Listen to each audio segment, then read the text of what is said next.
आमदार संतोष बांगर आपल्यासोबत, आपण त्यांच्याशी बातचीत करणार आहोत. सर, ज्या पद्धतीनं व्हिडिओ व्हायरल होत आहेत शिवसेनेच्या मंत्र्यांचे, नेत्यांचे, आता तर अंबादास दानवे यांनी कॅश बॉम्ब टाकलाय, या कॅश बॉम्बकडे नेमकं कसं पाहता आणि सखोल चौकशीची मागणी करतात मुख्यमंत्र्यांकडे अंबादास दानवे? मला असं वाटते की अंबादास दानवेला आता काहीतरी उद्धव साहेबांना दाखवायचंय आणि काहीतरी दाखवून तुम्हाला सांगतो की त्यांच्या स्वतःच्या पदरामध्ये काहीतरी पाडून घ्यायचंय, काहीतरी बिनबिडाचे आरोप करायचे आणि कुणालाही बदनाम करायचे.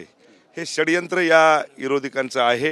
ह्याच्यामध्ये खऱ्या अर्थानं खरंच चौकशी झाली पाहिजेत आणि अंबादासवर ती गुन्हा दाखल झाला पाहिजेत. नक्कीच, पण काय काय नेमकी चौकशी काय झाली पाहिजे हे सांगू शकाल का? नाही, हे काय आहे, काहीतरी तुम्हाला सांगतो कुठलचा बॅग आणायचा आणि तो क्रॉप करायचा आणि तो क्रॉप करून तुम्हाला सांगतो की मीडियाच्या समोर ती दाखवायचा.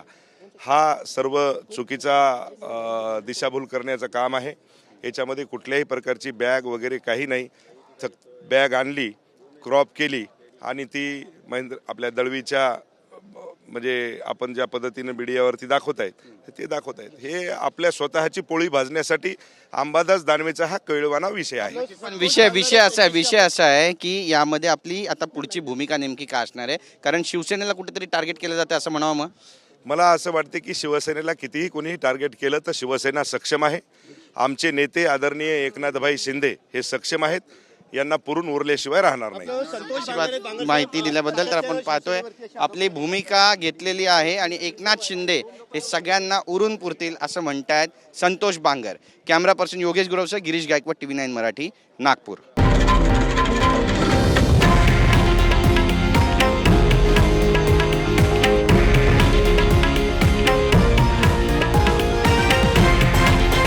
हे आहे देशातील नंबर 1 न्यूज नेटवर्क आणि आपण पाहत आहात TV9 मराठी, एकमेव.